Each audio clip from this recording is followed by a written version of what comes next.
And ಈ ವೇದಿಕೆಯಲ್ಲಿ ನಾನು ನಿನಗೆ ಥ್ಯಾಂಕ್ಸ್ ಕೂಡ ಹೇಳ್ತೀನಿ. ನಿನ್ನಿಂದ ಒಂದು ಪಾಠ ನಾನು ಕಲ್ತೀನಿ.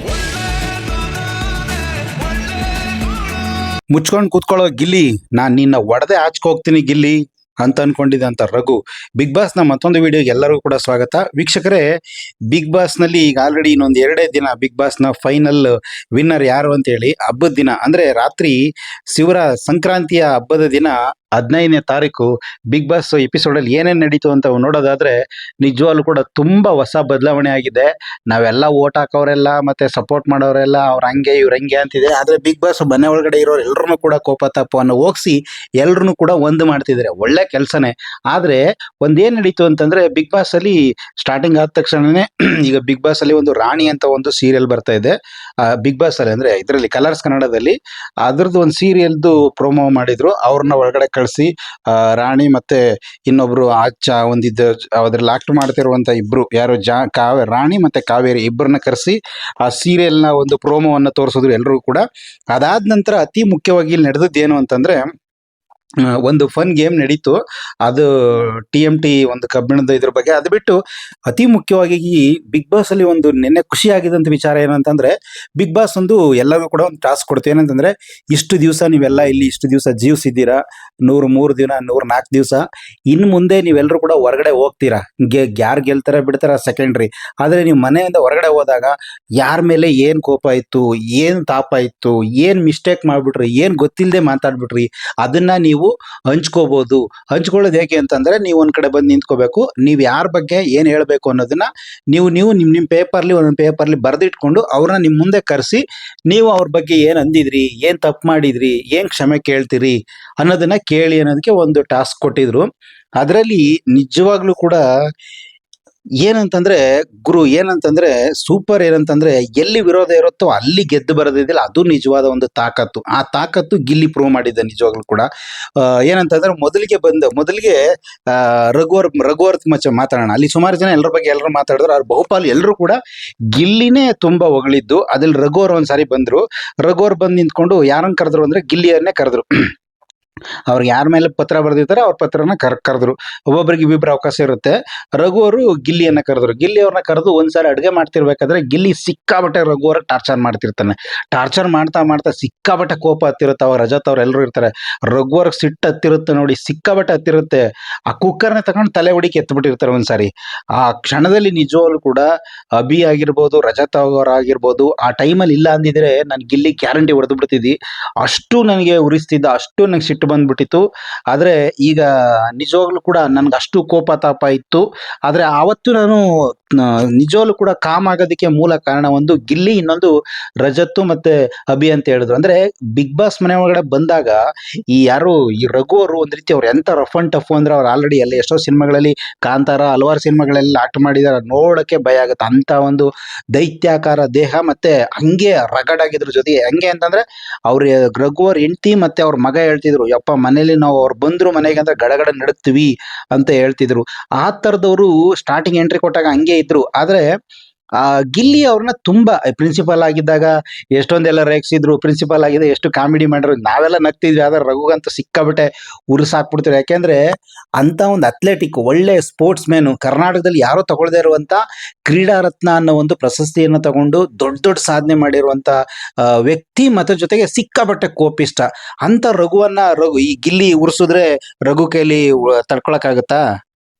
ಅಂತ ರಘುಗೆ ಅಡುಗೆ ಮಾಡ್ತಿರ್ಬೇಕಾದ್ರೆ ಗಿಲ್ಲಿ ರೇಗಿಸ್ತಾನೆ. ಅದಕ್ಕಿಂತ ಮುಂಚೆ ಗಿಲ್ಲಿ ಇನ್ನೊಂದು ರೇಗಿಸಿದೆ. ಏನಂತಂದ್ರೆ ಪ್ರಿನ್ಸಿಪಾಲ್ ಆಗಿದ್ದಾಗ ಸ್ಟಾರ್ಟಿಂಗ್ಗೆ ವೈಲ್ಡ್ ಕಾರ್ಡ್ ಎಂಟ್ರಿಗೆ ಬಿಗ್ ಬಾಸ್ಗೆ ಬಂದಾಗ ರಘು ಅವರು ಗಿಲ್ಲಿ ರೇಗಿಸಿದೆ. ಏನಂತಂದ್ರೆ ನಾಯಿ ಹೊಡಿಕ್ ಬೇಕು ಒಂದು ಕೋಲು, ದಿನ ಕುಡಿಯಕ್ ಬೇಕು ಎಮ್ಮೆ ಹಾಲು, ಯಾವನಿಗೆ ಬೇಕು ಇಂಥ ಪ್ರಿನ್ಸಿಪಾಲು, ತಲೆಲಿಲ್ಲ ಒಂದು ಕೂದ್ಲು, ದವಡೆಲಿಲ್ಲ 2 ದವಡೆ ಹಲ್ಲು ಅಂತ ಹೇಳ್ಬಿಟ್ಟು ಸಿಕ್ಕಾಪಟ್ಟೆ ನಗಿಸಿದ್ದ. ಇವನ್ನೆಲ್ಲ ಸಹಿಸ್ಕೊಂಡು ಪಾಪ ಅವತ್ತು ಅಡುಗೆ ಮಾಡೋ ದಿನ ನಾನು ಹೊಡಿಬೇಕು ಅಂತ ಅನ್ಕೊಬಿಟ್ಟಿದ್ದೆ. ಬಟ್ ಇವರು ನನ್ನ ಕಾಪಾಡಿದ್ರು, ನನ್ನ ಸೇವ್ ಮಾಡಿದ್ರು. ಇದು ಕಾರಣ ಏನು, ಇದಕ್ಕೆ ನಾನು ಗಿಲ್ಲಿನ ನೆನ್ಪು ಮಾಡ್ಕೋತೀನಿ. ಯಾಕಂದ್ರೆ ನಂಗೆ ತುಂಬಾ ಕೋಪ ತಾಪ ಸಿಕ್ಕಾಬಟ್ಟೆ ಇತ್ತು. ಗಿಲ್ಲಿ ನನ್ನ ಗೆಳೆಯಾಗಿ ಆ ಟೈಮಿಂದ ನನಗೆ ಇದುವರೆಗೂ ತುಂಬ ರೇಗಿಸಿದ್ದಾನೆ. ಆದರೆ ನಿಜವಾದ ಜೀವನ ಅನ್ನೋದೇನು ಮತ್ತೆ ಮಹತ್ವ ಅನ್ನೋದೇನು ಅನ್ನೋದನ್ನ ಗಿಲ್ಲಿ ಕಲಿಸ್ಕೊಟ್ಟಿದ್ದಾನೆ. ನಾನು ಇವತ್ತು ನಿಜವಾಗ್ಲೂ ಕೂಡ ತುಂಬ ಕಾಮ್ ಆಗಿದ್ದೀನಿ. ಅದು ಹೌದು, ಯಾಕೆಂದ್ರೆ ಸ್ಟಾರ್ಟಿಂಗ್ ಬಂದಾಗ ವೈಲ್ಡ್ ಕಾರ್ಡ್ ಎಂಟ್ರಿ ಬಂದಾಗ ಇದೇ ಗಿಲ್ಲಿ ಹೇಳ್ತೀನಿ, ಏನೋ ಮಚ್ಚು ಲಾಂಗು ಗನ್ ತಕೊಂಡ್ ಶೂಟ್ ಮಾಡ್ಬಿಡ್ತಿರೋಣ ಅಂತ ಅನ್ಕೊಂಡಿದ್ದೆ ಅಣ್ಣ. ಆದರೆ ಇವ್ರು ನೋಡ್ರೆ ಬೆಳ್ಳುಳ್ಳಿ ಬಿಡಿಸ್ತಿದ್ರು ಅಂತ ಒಂದು ಕಾಮಿಡಿ ಮಾಡಿದ್ರು. ಆ ಥರ ನಾನು ಅನ್ಕೊಂಡಿದ್ದೆ. ಆ ಥರ ಇದ್ದಂಥ ರಘು ಅವರು ಸಿಕ್ಕಾಪಟ್ಟೆ ಕಾಮ್ ಆಗ್ಬಿಟ್ಟಿದ್ದಾರೆ. ನಿಜವಾಗ್ಲೂ ಕೂಡ ಎಲ್ರಿಗೂ ಕೂಡ ಇಷ್ಟ ಆಗೋ ಥರ ಬಿಗ್ ಬಾಸ್ ಅವ್ರಿಗಿದ್ರು ಕೂಡ ಬೇಜಾರಿಲ್ಲ ಅನ್ನುವಷ್ಟು ಪಾಪ ಕಾಮ್ ಆಗ್ಬಿಟ್ಟಿದ್ದಾರೆ ಅಂತ ವ್ಯಕ್ತಿ. ಅದು ಬೂಟಾಟಿಕೆ ಎಲ್ಲ ತೋರ್ಸ್ಕೇನೋ ಅಲ್ಲ. ಅಂತ ವ್ಯಕ್ತಿ ಗಿಲ್ಲಿ ಬಗ್ಗೆ ಹೇಳಿ ಕೊನೆಗೆ ಹೇಳಿದ್ರು ಒಂದು ಮಾತು, ನನ್ನಲ್ಲಿ ಒಂದು ಇದ್ದಂಥ ಕೋಪ ತಾಪ ಎಲ್ಲ ಗಿಲ್ಲಿ ಹೋಗ್ಸಿದ್ದಾರೆ. ನನ್ನ ತುಂಬಾ ರೇಗಿಸಿ ನೋಡಿ, ಗಿಲ್ಲಿನ ರೇಗಿಸ್ತಿದಾರೆ ಅನ್ನೋರಿಗೆ ಎಂತ ಒಂದು ಲಾಸ್ಟ್ಗೆ ಫೈನಲ್ ಟಕ್ಕರ್ ಕೊಟ್ಟ ಗಿಲ್ಲಿನ ಒಪ್ಕೊಳ್ಳೋ ರೀತಿ ಮಾಡ್ಬಿಟ್ಟ. ಅದಕ್ಕೆ ಗಿಲ್ಲಿಗೆ ರಘುವರ್ ಹೇಳ್ತಾರೆ, ಏನಪ್ಪಾ ಇಲ್ಲಿಂದ ಹೊರಗಡೆ ಹೋದ್ಮೇಲೆ ನಮ್ಮ ಫ್ರೆಂಡ್ಶಿಪ್ ಹೀಗೆ ಇರುತ್ತಾ, ನಮ್ಮನ್ನ ಮಾತಾಡಿಸ್ತೇ ಇಲ್ವಾ? ಅಯ್ಯಪ್ಪ ನಿಜವಾಗ್ಲೂ ಕೂಡ ಒಂದ್ ರೀತಿ ಬೇಜಾರಾಗ್ಬಿಡುತ್ತೆ. ಅಂತ ವ್ಯಕ್ತಿ ಗಿಲ್ಲಿನ ಫ್ರೆಂಡ್ಶಿಪ್ನ ರಿಕ್ವೆಸ್ಟ್ ಮಾಡ್ತಾರಲ್ಲ, ಅದು ತುಂಬಾ ಖುಷಿ ಆಯ್ತು. ನಿಜವಾಗ್ಲೂ ಕೂಡ ಗಿಲ್ಲಿ ಗೆಲುವಿಗೆ ಹತ್ತಿರದಲ್ಲಿ ಎಂತೆಂತ ಉತ್ತಮವಾದಂತ ಬರ್ತದೆ ಅಂದ್ರೆ ದೇವರ ಒಂದ್ಸರಿ ಹರಿಸ್ಬಿಟ್ರೆ ಮುಗ್ದೋಯ್ತು. ಆಮೇಲೆ ನೆಕ್ಸ್ಟ್ ರಘು ಆದ್ಮೇಲೆ ನೆಕ್ಸ್ಟ್ ಬರುವಂತದ್ದು ಯಾರು ಅಂತಂದ್ರೆ ಅಶ್ವಿನಿ ಅವರು ಅಶ್ವಿನಿಗೂ ಗಿಲ್ಲಿಗೂ ಎಂತ ಟಕ್ಕಪಾರ್ ನಡೆದಿತ್ತು ಅಂತಂದ್ರೆ, ಈ ಸೀಸನ್ ಅಲ್ಲಿ ಗಿಲ್ಲಿ ಫೇಮಸ್ ಆಗೋದಕ್ಕೆ, ಸೀಸನ್ 12 ಫೇಮಸ್ ಆಗೋದಕ್ಕೆ, ಕನ್ನಡದ ಕಲರ್ಸ್ ಕನ್ನಡ ನಂಬರ್ 1 ಆಗೋದಕ್ಕೆ ಅತಿ ಮುಖ್ಯ ಅಂತಂದ್ರೆ ಗಿಲ್ಲಿ ಅಷ್ಟೇ ಅಶ್ವಿನಿ ಕೂಡ. ಯಾಕಂದ್ರೆ ಗಿಲ್ಲಿಗೆ ಅಷ್ಟು ಟಕ್ಕರ್ ಕೊಟ್ಟು, ಅಷ್ಟೊಂದು ಕಾಟ ಕೊಟ್ಟು, ಗಿಲ್ಲಿ ಕೊಡುವಂತ ಟಕ್ಕರ್ಗೆಲ್ಲ ರಿವರ್ಸ್ ಉತ್ತರ ಕೊಟ್ಟಿದ್ದಕ್ಕೆ ಈ ಸೀಸನು ಈ ಎಪಿಸೋಡ್ ಎಲ್ಲವೂ ಸಖತ್ತಾಗ ಸಾಧ್ಯ ಅಂತ ಅಶ್ವಿನಿ ಅವ್ರು ಆಯ್ಕೆ ಮಾಡ್ಕೊಳ್ಳೋದು ಯಾರನ್ನ ಅಂತಂದ್ರೆ ಇದೇ ಗಿಲ್ಲಿನ. ಇಬ್ಬಿಬ್ರನ್ನ ಆಯ್ಕೆ ಮಾಡ್ಕೋತಾರೆ, ಅದರಲ್ಲಿ ಗಿಲ್ಲಿನ ಆಯ್ಕೆ ಮಾಡ್ಕೋತಾರೆ. ಗಿಲ್ಲಿನ ಆಯ್ಕೆ ಮಾಡ್ಕೊಂಡು ಅವ್ರು ಏನೇ ಅಂತ ಹೇಳ್ತಾರೆ ಅಂತಂದ್ರೆ, ಇದು ನಾಟಕೀಯ ಅಂತ ಅನ್ನಿಸ್ಲಿಲ್ಲ ಅಶ್ವಿನಿ ಅವ್ರು ಹೇಳಿದ್ದು. ನಿಜವಾಗ್ಲೂ ಕೂಡ ಖುಷಿ ಆಯ್ತು. ಗಿಲ್ಲಿ ತರ ನನಗೆ ಒಬ್ಬ ಗೆಳೆಯ ಅಥವಾ ನನಗೆ ಒಬ್ಬ ತಮ್ಮ ಇರ್ಬೇಕಾಗಿತ್ತು ಅಂತ ಅನ್ಕೊಂಡ್ರು. ಇಲ್ಲಿ ಒಂದೇ ಮಾತಿಗೆ ಎಲ್ಲರೂ ಸತ್ತೋದಂಗೆ ಹೇಳ್ಬಿಟ್ರು ನಿಜವಾಗ್ಲೂ ಕೂಡ. ಏಕೆಂದ್ರೆ ಆಕೆ ನೊಂದಿದ್ದಾರೆ, ಅವರು ತಂದೆ ಕಳ್ಕೊಂಡಿದ್ದಾರೆ, ತಂದೆ ತುಂಬಾ ಪ್ರೀತಿ ಮಾಡ್ತಿದ್ದವರು, ಮತ್ತೆ ಸಂಸಾರದಲ್ಲಿ ಏನೋ ಸಮಸ್ಯೆ ಆಗಿ ಅವರು ಒಂಟಿಯಾಗಿದ್ದಾರೆ. ಇವೆಲ್ಲ ಇದ್ದಾಗ ಯಾರು ಈ ತರದೊಬ್ರು ಬೇಕಿತ್ತು ಅಂತ ಅನ್ಸುತ್ತೆ. ಹಂಗಾಗಿ ಒಂದೊಂದು ಟೈಮಲ್ಲಿ ಕೋಪಾತಾಪ ಮಾಡ್ಕೋಬಹುದು ಅಂತ ಅಶ್ವಿನಿ ಅವರು ಹೇಳ್ತಾರೆ. ಗಿಲ್ಲಿ ತರ ನನಗೆ ಒಬ್ಬ ಗೆಳೆಯ ಅಥವಾ ಒಬ್ಬ ತಮ್ಮ ಇರಬೇಕಾಗಿತ್ತು. 3ನೇ ವಾರದಲ್ಲಿ ಆತ ಕೊಟ್ಟಂತ ನನಗೆ ಟಾರ್ಚರು, ಸಿಕ್ಕಾಬಟ್ಟೆ ಇರಿಟೇಷನ್ ಮಾಡಿದ್ದು, ನಂಗೆ ಸಿಕ್ಕಾಬಟ್ಟೆ ಕೋಪ ಹತ್ತಿತ್ತು. ಅದಕ್ಕೆ ನಾನು ರಿಯಾಕ್ಟ್ ಮಾಡ್ತಿದ್ದೆ. ಆದ್ರೆ ನಾನು ಆತನಿಗೆ ಗಿಲ್ಲಿಗೆ ಏನಾದ್ರೂ ಬೈದಾಗ, ತುಂಬಾ ರಿಯಾಕ್ಟ್ ಮಾಡಿದಾಗ ಒಂದ್ ಕಡೆ ಹೋಗಿ ಸೈಲೆಂಟ್ ಆಗಿ ಕೂತ್ಕೊಬಿಡ್ತಿದ್ದ, ಸಪ್ಪಗಾಗ್ಬಿಡ್ತಿದ್ದ. ಅವಾಗ ನನ್ಗೊಂಥರ ಅಯ್ಯೋ ಅನ್ನಿಸ್ತಿತ್ತು. ಹೌದು, ಯಾಕೆಂದ್ರೆ ಅಶ್ವಿನಿ ಅವ್ರು ಎಷ್ಟು ಓವರ್ ಮಾಡ್ತಾರೋ, ಎಷ್ಟು ರಿವರ್ಸ್ ಮಾತಾಡ್ತಾರೋ, ಆಮೇಲೆ ಇದಕ್ಕಿದ್ದಂಗೆ ಎಲ್ಲರನ್ನು ಊಟ ಮಾಡಿ ಅನ್ನೋದು, ಮತ್ತೆ ಅವರೇ ಹೋಗಿ ಮಾತಾಡಿಸ್ತಿದ್ರು ಗಿಲ್ಲಿ ಅಶ್ವಿನಿಗೆ ಬೈದಿದ್ರು, ರಿವರ್ಸ್ ಟಕ್ಕರ್ ಕೊಟ್ಟಿದ್ರು ಕೂಡ ಅಶ್ವಿನಿ ಅವ್ರದೊಂದು ಗುಣ ಏನಿಷ್ಟ ಆಗುತ್ತೆ ಅಂತಂದ್ರೆ, ಅಶ್ವಿನಿ ಅವರೇ ಹೋಗಿ ಗಿಲ್ಲಿನ ಮಾತಾಡಿಸ್ತಿದ್ರು. ಆ ಥರ ಹೋಗಿ ನನಗೆ ಅವ್ನು ಸಪ್ಪು ಕೂತ್ಕೊಂಡಾಗ ಬೇಜಾರಾಯ್ತಿತ್ತು. ಯಾಕೆಂದ್ರೆ ಹಂಗಿರೋರು ಹಂಗಿರ್ಬೇಕು. ಅವ್ನು ರೇಗಿಸ್ಕೊಂಡು ಇದ್ದಿದ್ರಿಂದನೇ ನನಗೆ ತುಂಬಾ ಒಂದ್ ರೀತಿ ಒಂದ್ಸಾರಿ ಆ ಟೈಮಲ್ಲಿ ಕೋಪ ಬರೋದು, ಆಮೇಲೆ ಬೇಜಾರಾಗ್ತಿದ್ದು. ಜೊತೆಗೆ ಇನ್ನೊಂದು ಏನು ಅಂದ್ರೆ, ಗಿಲ್ಲಿಗಿಂತ ಗಿಲ್ಲಿ ತಂದೆ ತಾಯಿ ಮನೆಗೆ ಬಂದ್ರಲ್ಲ, ಫ್ಯಾಮಿಲಿ ವೀಕಲ್ಲಿ, ಆಗ ನಂಗೆ ತುಂಬಾ ಇಷ್ಟ ಆಗಿದೆ ಏನಂದ್ರೆ ಅವ್ರ ತಂದೆ ತಾಯಿ. ಹೌದು, ಅದರಲ್ಲಿ ಯಾವುದೇ ರೀತಿ ಬೂಟಾಟಿಕೆ ಇರಲಿಲ್ಲ ಅಶ್ವಿನಿ ಅವ್ರದ್ದು, ಯಾವುದೇ ರೀತಿ ಒಂದ್ ರೀತಿ ನಾಟಕ ಇರಲಿಲ್ಲ. ಅಶ್ವಿನಿ ಅವರು ಗಿಲ್ಲಿಗಿಂತ ಹೆಚ್ಚಾಗಿ ಅಶ್ವಿನಿನೇ ಗಿಲ್ಲಿ ತಂದೆ ತಾಯಿನ ತುಂಬಾ ಅಪ್ಕೊಂಡು ಅವ್ರ ಜೊತೆ ಮಾತಾಡ್ಕೊಂಡು ಕಷ್ಟ ಸುಖ ಮಾತಾಡಿಸ್ತಿದ್ದು. ಯಾಕೆ ಅಂತಂದ್ರೆ, ಕೆಲವ್ರಿಗೆ ಅನಿಸ್ತಿತ್ತು ಏನೋ ಇವರು ಬೂಟಾಟಿಕೆ ಅಥವಾ ಏನೋ ಒಂದ್ ರೀತಿ ಡ್ರಾಮಾ ಮಾಡ್ತಿದ್ದಾರೆ ಅಂತ. ಅದಕ್ಕೊಂದು ಕ್ಲಾರಿಟಿಯನ್ನು ಅಶ್ವಿನಿ ಅವ್ರು ಕೊಟ್ರು. ಏನಂತಂದ್ರೆ, ಗಿಲ್ಲಿ ಅವ್ರ ತಂದೆ ತಾಯಿ ಬಂದಾಗ ನಂಗೆ ತುಂಬಾ ಯಾಕೆ ಖುಷಿ ಆಯ್ತು ಗಿಲ್ಲಿಗಿಂತ ಅಂತಂದ್ರೆ, ನನಗೆ ನನ್ನ ತಂದೆ ಇಲ್ಲ, ನನ್ನ ತಂದೆ ನಾನು ತುಂಬಾ ಪ್ರಾಣಕ್ಕಿಂತ ಹೆಚ್ಚಾಗಿ ಪ್ರೀತಿ ಮಾಡ್ತಿದ್ವಿ. ಯಾಕೆಂದ್ರೆ ಅವ್ರ ತಂದೆನೇ ಇವತ್ತು ಕೋಟ್ಯಾಂತರ ರೂಪಾಯಿ ಆಸ್ತಿಯನ್ನ ಮಾಡ್ಕೊಟ್ಟಿದ್ದಾರೆ. ಅದೆಲ್ಲ ಇರೋದಕ್ಕೆ ಇವತ್ತು ಇವ್ರೊಬ್ಬರು ಮನುಷ್ಯರಾಗಿರೋದಕ್ಕೆ ಸಾಧ್ಯ. ಹಂಗಾಗಿ ಅಂತ ತಂದೆನ ನಾ ಕಳ್ಕೊಂಡಿದ್ರಿಂದ ನಿಮ್ ತಂದೆ ತಾಯಿ ಬಂದಾಗ, ಜೊತೆಗೆ ಅವ್ರು ಇನ್ನೂ ಒಂದು ಹೇಳಿದ್ರು, ಬಿಗ್ ಬಾಸ್ ಮನೆಗೆ ಸೀಸನ್ 12 ಅಲ್ಲಿ ಯಾರ ತಂದೆ ತಾಯಿನೂ ಕೂಡ ಫಸ್ಟ್ ಟೈಮ್ ಬಂದಿರಲಿಲ್ಲ, ಗಿಲ್ಲಿ ತಂದೆ ತಾಯಿನೇ ಬಂದ್ರು. ನಂಗೆ ನಿಜವಾಗ್ಲೂ ಕೂಡ ಅದಕ್ಕೆ ತುಂಬಾ ಖುಷಿ ಆಯ್ತು. ಅದಕ್ಕೆ ನನಗೆ ಅವ್ರ ತಂದೆ ತಾಯಿ ತುಂಬಾ ಇಷ್ಟ ಆಯ್ತು ಅಂತ ಹೇಳಿದ್ರು. ಜೊತೆಗೆ ನನಗೆ ತಂದೆ ಇಲ್ಲ, ನಿನಗೆ ತಂದೆ ತಾಯಿ ಇದ್ದಾರೆ, ದಯವಿಟ್ಟು ತಂದೆ ತಾಯಿನ ಚೆನ್ನಾಗಿ ನೋಡ್ಕೋ ಗಿಲ್ಲಿ ಅಂತ ಹೇಳಿದ್ರು. ಇದು ನಿಜವಲ್ಲ ಒಂದು ಹೆಣ್ತನದ ಮಾತು. ನಿಜವಾಗ್ಲೂ ಕೂಡ ಬಿಗ್ ಬಾಸ್ ಕಲ್ಸೋದೇ ಇದನ್ನ. ಬಿಗ್ ಬಾಸ್ ಮನೆಯಲ್ಲಿ ಕಲಿಬೇಕಾಗಿರೋದು ಇದನ್ನ. ಹಣ, ಆಸ್ತಿ, ಪ್ರಶಸ್ತಿ, ಕಿರೀಟ ಅಂತದ್ ಏನು ಬೇಕಾಗಿಲ್ಲ. ಇವತ್ತು ಬಿಗ್ ಬಾಸ್ ನ ಪುಟಗೋಸಿ ಅಂತ ಎಲ್ಲ ಹೇಳಕ್ ಶುರು ಮಾಡ್ಬಿಟ್ಟವ್ರೆ. ಅಂತ ಪುಟಗೋಸಿಯಿಂದ ಎಷ್ಟೋ ಜನ ಪುಟಿದ್ ಎದ್ದು ಬರ್ತಿದ್ದಾರೆ. ಅದ್ರ ಬಗ್ಗೆ ಬಿಡೋಣ. ಅದೇ ಹೇಳಿದ್ರು. ಮತ್ತೆ ಜೀವನದಲ್ಲಿ ನಾನು ತುಂಬಾ ಬದಲಾಗಿದ್ದೀನಿ ಗಿಲ್ಲಿ, ನಿನ್ನಿಂದ ತುಂಬಾ ಕಲ್ತಿದ್ದೀನಿ. ಏನ್ ಕಲ್ತಿದ್ದೀನಿ ಅಂದ್ರೆ, ಜೀವನವನ್ನ ಲೈಟ್ ಆಗಿ ತಕೊಂಡು ಖುಷಿಯಾಗಿರ್ಬೋದು ಅನ್ನೋದನ್ನ ಕಲ್ತೀನಿ. ನೋಡಿ ಎಂತ ಪಾಯಿಂಟು ಅವ್ರು ಹೇಳಿರೋ ಮಾತು. ಅಂದ್ರೆ ಏನಂತಂದ್ರೆ, ಜೀವನವನ್ನ ಲೈಟ್ ಆಗಿ ತಕೊಂಡು ಬದುಕೋದನ್ನ ಕಲಿಬೋದು ಅಂತ. ಹೌದು, ಅವ್ರ ಹತ್ರ ಸಾವಿರಾರು ಕೋಟಿ ದುಡ್ಡು ಇರ್ಬೋದು ಅಶ್ವಿನಿ ಅವ್ರ ಹತ್ರ, ಆದ್ರೆ ತೃಪ್ತಿ ಕೊಡದೆ ಈ ತರ ಜನಗಳ ಜೊತೆ ಬರ್ತಾಗ ಈ ಜನಜೀವನ ಇದೇ ನಿಜವಾದ ತೃಪ್ತಿ ಕೊಡೋದಲ್ವಾ. ಅದೊಂದು ಮಾತು ಹೇಳಿದ್ರು, ನಿಜವಾಗ್ಲೂ ಕೂಡ ಸೂಪರ್ ಆಗಂದ್ರೆ, ಜೊತೆಗೆ ನಿನ್ನಿಂದ ನಾನು ತುಂಬಾ ಕಲ್ತಿದ್ದೀನಿ ಗಿಲ್ಲಿ ಅಂತ ಹೇಳಿದ್ರು. ನೋಡಪ್ಪ, ಗಿಲ್ಲಿನ ಎಷ್ಟು ಗಿಲ್ಲಿ ಅಂದ್ರೆ ಅವ್ರು ನೋಡಕ್ ಸಿಲ್ಲಿ ಸಿಲ್ಲಿ ಅಂತಿದ್ದವ್ರು ಇವತ್ತು ಮನೇಲಿ ಇಲ್ಲ, ಆದ್ರೆ ಅವ್ರ ಜೊತೆಲಿದ್ದಂತ ಅಶ್ವಿನಿ ಅವರು ಗಿಲ್ಲಿಯಿಂದ ಕಲ್ತಿದ್ದೀನಿ ಅಂತ ಹೇಳ್ತಾರಲ್ಲ, ಇದಕ್ಕಿಂತ ಇನ್ನೇನ್ ಬೇಕು ಅಪ್ಪ. ಅದಾದ್ಮೇಲೆ ನೆಕ್ಸ್ಟ್ ಬಂದಿದ್ದು ಇನ್ಯಾರು ಮಾತಾಡಿದ್ರು ಅಂದ್ರೆ ಧನುಷ್ ಮತ್ತೆ ಕಾವ್ಯ. ಕಾವ್ಯದ ಮಾತಾಡಕ್ಕಿಂತ ಮುಂಚೆ ಧನುಷ್ ಒಂದ್ ಮಾತು ಹೇಳಿದ್ರು, ಏನಂತಂದ್ರೆ ಗಿಲ್ಲಿನೇ ಸೆಲೆಕ್ಟ್ ಮಾಡ್ಕೊಂಡು ಗಿಲ್ಲಿ ಬಗ್ಗೆ ಬರ್ಕೊ ಬಂದಿದ್ರು ಪೇಪರ್ಲಿ. ಗಿಲ್ಲಿ ಬಗ್ಗೆ ಏನ್ ಹೇಳಿದ್ರು ಅಂತಂದ್ರೆ, ಗಿಲ್ಲಿ ಒಂದ್ಸಲ ಒಂದ್ ಮಾತು ಹೇಳಿದ್ರು, ಮುಚ್ಕೊಂಡು ಕೂತ್ಕೊಳ್ತೀಯೇನೋ ಅಂತ. ಯಾರು? ಧನುಷು ಗಿಲ್ಲಿಗೆ ಸ್ಟಾರ್ಟಿಂಗ್ ಬಂದಾಗ ಮುಚ್ಕೊಂಡು ಕೂತ್ಕೊಳ್ತೀಯೇನೋ ಅಂತ ಹೇಳಿದ್ರು. ಈ ತರ ಪದಗಳನ್ನೆಲ್ಲ ಬಳಸಬಾರ್ದು, ಹುಡುಗನ ಹತ್ರ ಹೇಳ್ಬಾರ್ದು. ಅವ್ನು ಎಂತ ಜಿಮ್ ಪಾರ್ಟಿನೇ ಆಗ್ಲಿ, ಯಾವುದೇ ಹೀರೋ ಆಗಿರ್ಲಿ, ಎಂತದೇ ಆಗ್ಲಿ, ಆತನೊಬ್ಬ ಕಂಟೆಸ್ಟೆಂಟು, ಈತನೊಬ್ಬ ಕಂಟೆಸ್ಟೆಂಟು. ಅದು ಅವ್ರದ್ದು ಏನೇ ಹೊರಗಡೆ ಇದ್ರು ಕೂಡ ಅದು ಹೊರಗಡೆಗೆ ಅಷ್ಟ, ಒಳಗಡೆ ಬಂದ ಎಲ್ಲರೂ ಕಾಮನ್. ಹಂಗಾಗಿ ಈ ಧನುಷು ಗಿಲ್ಲಿಗೆ ಮುಚ್ಕೊಂಡು ಕೂತ್ಕೊಳ್ಳಲು ಅಂತ ಅಂದಿದ್ದಕ್ಕೆ ನಾನು ಸಾರಿ ಕೇಳ್ತೀನಿ. ಅವತ್ತು ನಾನು ಹಂಗ್ ಬರ್ತಾ ಇತ್ತು ಅಂತ ಒಂದೇ ವರ್ಡ್ ಹೇಳಿದ್ದು ಧನುಷು. ಅದಾದ್ಮೇಲೆ ನೆಕ್ಸ್ಟ್ ಗಿಲ್ಲಿ ಬಗ್ಗೆ ಇನ್ನೊಬ್ರು ಅತಿ ಮುಖ್ಯವಾಗಿ ಸೀಸನ್ 12 ಅಲ್ಲಿ ಫೇಮಸ್ ಆಗಿರುವಂತ ಇನ್ನೊಂದು ಕಂಟೆಸ್ಟೆಂಟ್ ಯಾರು ಅಂತಂದ್ರೆ ನಿಮ್ಗೆ ಎಲ್ಲರೂ ಅನ್ನಿಸ್ಬೋದು, ಒಂದು ರಕ್ಷಿತಾ ಅಥವಾ ಕಾವ್ಯ ಅಂತ ಅನ್ಬೋದು. ರಕ್ಷಿತಾದ್ ಇನ್ನ ಬಂದಿದ್ದು ಕಾವ್ಯದ್ದು. ಕಾವ್ಯ ಇಲ್ಲೂ ಕೂಡ ಮಾತಾಡೋ ಬರದಲ್ಲಿ ತಪ್ಪು ಮಾಡಿದ್ಲಾ ಅಂತ ಅನ್ನಿಸ್ತಿದೆ. ಕರ್ನಾಟಕ ಜನ, ಕಾವ್ಯ ಅವ್ರ ಮನೆ ಜನ ಎಲ್ಲ ಗಿಲ್ಲಿನ ಒಪ್ಕೊತಿದ್ದಾರೆ. ಪಾಪ ಈ ಹುಡುಗಿ ಯಾಕೆ ಈಗ್ಲೂ ಕೂಡ ಹಿಂಗೆ ಮಾತಾಡ್ತಿದ್ದಾಳೆ ಅಂತ ಅರ್ಥ ಆಗ್ತಿಲ್ಲ ನಮ್ಗಂತೂ. ಈಕೆ ಹೇಳಿದ್ದೇನು ಅಂತಂದ್ರೆ, ನೀನು ನನ್ನ ಈಗೋನ ತುಂಬಾ ಹರ್ಟ್ ಮಾಡಿದ್ಯಾ, ಎಲ್ರ ಮುಂದೆ ನೀನ್ ನನ್ನನ್ನ ತುಂಬಾ ಬಿಟ್ಕೊಟ್ಬಿಟ್ಟಿದ್ಯಾ. ಎಲ್ಲೂ ಬಿಟ್ಕೊಟ್ಟಿಲ್ಲ ತಾಯಿ, ಅವ್ರು ಎಲ್ಲೂ ಕೂಡ ಬಿಟ್ಕೊಟ್ಟಿಲ್ಲ.